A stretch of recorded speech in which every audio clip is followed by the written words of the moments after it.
नमस्कार मित्रांनो, प्रेमाची गोष्ट या मालिकेच्या आजच्या भागामध्ये आपण बघणार आहोत की जज साहेब माधवीला विचारत असतात की तुमची मुलगी मुक्ता कोळी ह्या सागर कोळींसोबत राहतात का.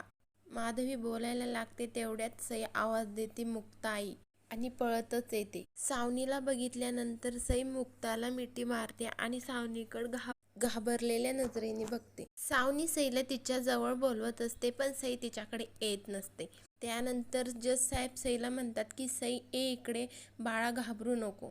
त्यानंतर मुक्ता सईला म्हणते की जा सई. सई सावनीकडे जाण्याऐवजी जज साहेबांकडे जाते आणि त्यांच्या जवळ जाऊन बसते. जज साहेब सईला म्हणतात की सई बाळा, तू घाबरली आहेस का? तू घाबरू नको, मी आहे ना, बिंदास राहा. सई जज साहेबांना म्हणते की तुम्ही मला घेऊन जायला आला आहात का, आणि प्लीज मला माझ्या मुक्ताईपासून लांब नका करू. मला इथेच माझ्या मुक्ताई सोबत राहायचं आहे, मला तुमच्या सोबत नाही यायचं. त्यावर जज साहेब म्हणतात की ठीक आहे, बघूयात आपण. सईला सावनी लगेच म्हणते की अगं पण सई, मुक्ताई तर इथे राहतच नाही ना, तिचं भांडण झालं आहे ना इथे, तिला तर आजीने हाकलून घराबाहेर काढलं होतं, आता तर ती तिच्या मम्मी पप्पांसोबत राहते, हो की नाही. सई म्हणते की माझी मुक्ताई तर इथेच राहते.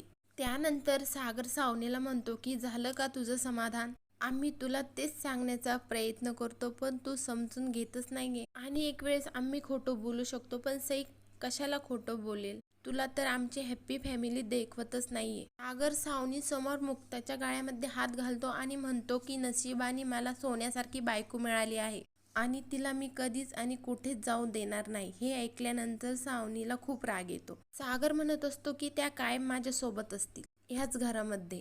सावनी म्हणत असते की तुमच्या सगळ्यांमध्ये अमेझिंग कोऑर्डिनेशन आहे, म्हणजे सगळ्यांना ठरवून खोटं बोलणं जमलं देखील पाहिजे, आणि ते तुम्हाला जमलं खरंच. सावनी जज साहेबांना म्हणते की तर तुम्ही मुक्ताला विचारा की तिला गेस्ट लेक्चरर म्हणून ऑफर आलेली आहे आणि तिने ती ॲक्सेप्ट केली की नाही. सर मीच सांगते तुम्हाला, तिने ती ॲक्सेप्ट केली आहे. याचं कारण आहे की ह्या दोघांमधलं भांडण. जज साहेब मुक्ताला विचारतात की मिसेस मुक्ता, हे खरं आहे का?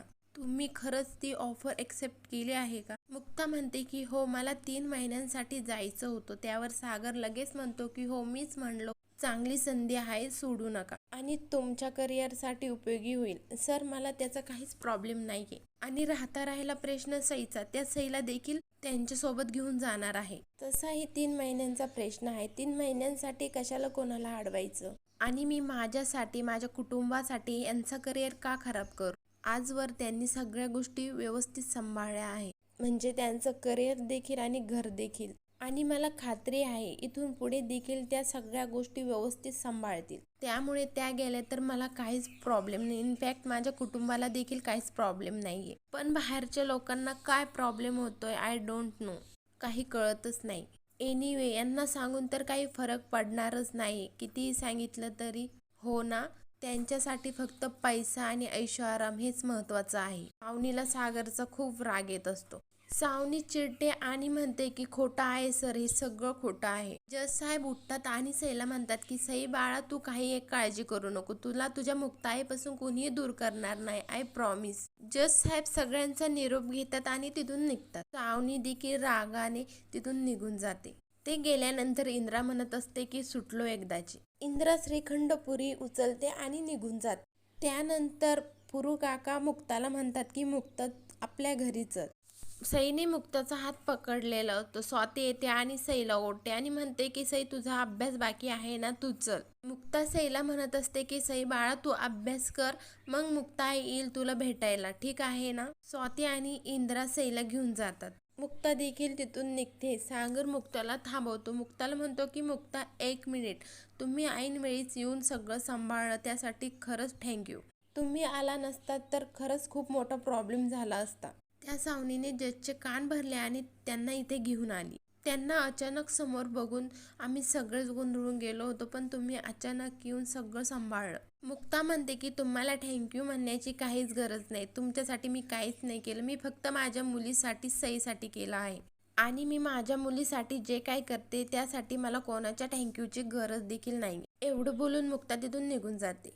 मुक्ता निघून गेल्यानंतर सागर मनातच म्हणत असतो की मी तुम्हाला खूप लवकर आणि सन्मानाने परत आणणार आहे. याची खात्री देतो. त्यासाठी मला त्या आरतीला शोधावं लागणार आहे. एकदा की ती आरती सापडली की सगळ्या गोष्टी आपोआप सुटतील. दुसरीकडे मुक्ता गोखलेंच्या घरी जाते. पुरू मुक्ताला म्हणतो की या मुक्ता गोखले, तुम्हाला तर बेस्ट ॲक्टरच म्हणावं लागेल. माझ्या आजूबाजूला इतके छान ॲक्टर राहतात याची कल्पना देखील नव्हती मला. सगळेच जण जबरदस्त ॲक्टिंग करतात तुम्ही. कोणाला वाटणार देखील नाही तुमच्यामध्ये वादविवाद होते.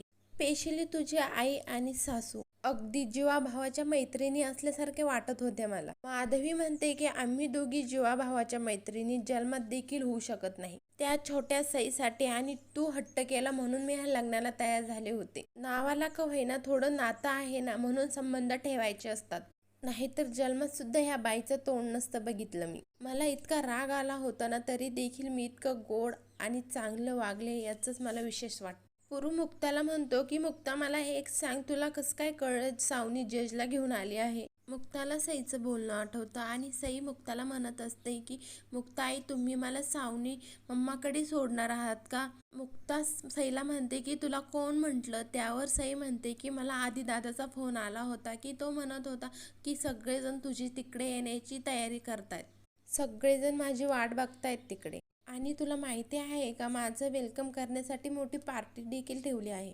आणि सई मुक्ताला म्हणत असते की मला नाही जायचंय तिकडे, मला नको ना पाठवूस तिकडे, मी तुझ्याशिवाय नाही राहू शकत. आणि मुक्ता देखील रडायला लागते. सई मुक्ताला म्हणते की मुक्ता आई, मी जाणार आहे म्हणून तू रडतेस ना, तू घाबरू नकोस, मी तुला सोडून कुठेही नाही जाणार. आणि मुक्ताच्या गळ्यामध्ये पडते सई. मुक्ताने जज साहेब आणि सावनीला बिल्डिंगच्या खाली बघितलेलं असतं. ती लगेच माधवीकडे जाते आणि माधवीला म्हणते की आई ग, ती सावनी जजला घेऊन आली आहे, तिला कळालं असेल आमच्यामध्ये प्रॉब्लेम झाले आहे, मी तिथे राहत नाही म्हणून ती जज साहेबांना घेऊन आली असेल आणि ती सईला घेऊन जाईल का? त्यावर माधवी म्हणते जाऊन दे ना, तू कशाला काळजी करतेस, त्यांचं ते बघून घेत. मुक्ता माधवीला म्हणते आई, हा प्रश्न सईचा आहे. मुळात मी सागरशी लग्न केलं म्हणून सईची कस्टडी सागरला मिळाली होती. आता मी त्या घरात नसेल तर ती सईची कस्टडी मागे घेऊ शकतात. आणि आई, ती सईची काळजी घेणार नाही, ती सईला हॉस्टेलमध्ये टाकेल. आई प्लीज तू मला मदत कर. मुक्ता माधवीला म्हणते की आपण असं दाखवूयात की आपल्या दोन फॅमिलीमध्ये काहीच प्रॉब्लेम नाहीये. त्यावर माधवी म्हणते की असं काहीच करण्याची गरज नाही, तेवढी त्यांची लायकी देखील नाहीये. मुक्ता माधवीला म्हणते की आई, तू फक्त या क्षणापुरता सईचा विचार कर. मी काय म्हणते माझं ऐकून तरी घे ना. मी बाबाला देखील सांगते, मी आधी जाते, माझ्या मागनं तुम्ही या. सावनी आणि जजला तुम्ही बघितलंच नाही असं बिनधास्त वागा तुम्ही तिकडे. त्यानंतर मुक्ता पुरूला देखील सांगायला जाते आणि हा सगळा प्रकार मुक्ता पुरूला सांगत असते. त्यानंतर पुरू म्हणतो की बरं झालं तू वेळेवर बघित, म्हणून आपल्याला परिस्थिती सांभाळता आली. दुसरीकडे कोळेंच्या घरामध्ये सगळेजण जमलेले असतात. इंदिरा बापूला म्हणत असते की ते काही नाही, मी सईला कुठेही जाऊ देणार नाही. ती मुक्ता दिसते तेवढी साधी नाही, हा सगळा तिचा प्लॅन आहे. सईला ती आपल्या मुठीमध्ये ठेवायला बघते. ती सईची ढाल बनून स्वतःच्या चुकांवर पांघरून घालायला बघते. तुम्हाला हे सगळं कळत कसं नाही? बापू इंद्रावर ओरडतात आणि म्हणतात की बस कर तुझी बडबड, तोंडाला येईल ते बोलतीस. कुठून येतात तुझ्या डोक्यामध्ये ह्या सगळ्या गोष्टी? त्या टीव्ही सिरियल बघणं बंद कर जरा. आज सई आपल्या घरामध्ये त्या मुक्तामुळे आहे आणि त्या मुक्ताचा किती जीव आहे तुला माहित नाही का? एक वेळ सुनबाईला सांगितलं तर ती सईला इथे सोडून जाईल, पण सई राहू शकेल का तिच्याशिवाय? त्यानंतर सागर बोलतो आणि इंद्राला म्हणतो की आई जरा विचार कर, आज त्या जर वेळेवर आल्या नसत्या तर जज साहेबांना काय उत्तर देणार होतो आपण? त्यांनी सईची कस्टडी सावनीला देण्याचा निर्णय घेतला असता. बापू लगेच म्हणतात की सई ह्या घरामध्ये नसती, सावनी तिला घेऊन गेली असती. आज पुन्हा एकदा आपल्याला सुनबाईने वाचवलं. काल रात्री इतका तमाशा झाला तरी देखील तिने आणि तिच्या घरच्यांनी सगळं विसरून आपली मदत केली, हे तू विसरू नकोस इंद्रा. इंद्रा लगेच म्हणते की घ्या तुम्ही सगळेजण तिचीच बाजू घ्या, पण लक्षात ठेवा आपल्याला तिची गरज नाहीये, तिला आपली गरज आहे. तिला मूळ होत नाही म्हणून ती आपल्या सईला जवळ करण्याचा प्रयत्न करते. दुसरीकडे मुक्ता माधवीला म्हणत असते की हे सईपासून किती दिवस लपून ठेवायचं, मुळात म्हणजे सईला हे कसं समजवायचं. पण आई, तू आज माझी तुझ्या तत्वांविरोधात जाऊन मदत केली त्यासाठी तुला थँक्यू. माधवी मुक्ताला म्हणत असते की मला इतका संताप आला होता ना, मला सगळं जज साहेबांना खरं ते सांगावं वाटत होतं, पण मी गप्प राहिले सईसाठी. दुसरीकडे इंद्रा बापूंना म्हणत असते की तुमच्या सगळ्यांवर तिने जादू केली आहे का?